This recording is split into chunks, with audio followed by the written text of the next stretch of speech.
We need to put progress.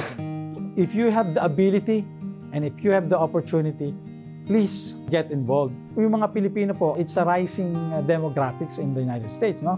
Marami na po tayo pero kulang po yung ating representation.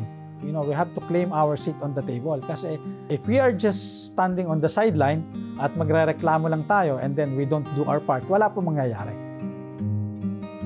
Sa totoo po, wala po talaga akong planong mag-abroad. Ang focus ko po dito sa Pilipinas bilang nagtrabaho po ako sa gobyerno bago po ako lumipat sa private sector nung ako po ay nag-aaral na ng abogasya.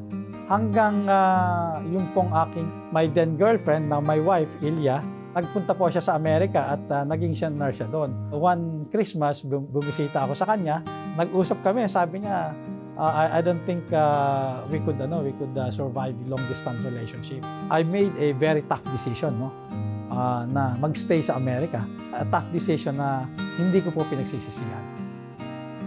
We decided to move sa New Jersey. And then doon po nag-umpisa na akong mag-connect sa community. Nung naimbita po tayo na tumakbo bilang konsehal, at the beginning po sabi ko parang, am I going to do this? Kasi it will take time. Kasi doon po sa amin, lalo na yung mga cities na ganun, it's really public service. Sabi nga po ng mga kasama ko, subukan mo kasi walang Pilipinong gumagawa nito. So it became a challenge to me, no? na for the longest time, maraming Pilipino dun sa community namin, pero nobody dared to step up and say, you know, I want to run for public office or I want to get involved. So nag-jump po tayo sa politika. So I first ran in the council. So, nagulat po ako na energize yung mga kababayan natin. My goal, not just as a mayor, but to inspire the next generation of Filipinos. Wherever they are, whether they're here, wherever they're in the United States or any parts of the world. Pag tayo, lalo na pag nasa ibang bansa ka at may kahalubilo ka na ibang tao, most of the time, they would forget your name. Most of the time, they would not remember your face. But they would remember yung Pilipino. May na-meet akong Pilipino. May mga Pilipino dun sa Laguna yan. Yun ang perception na naiiwan mo sa tao, no?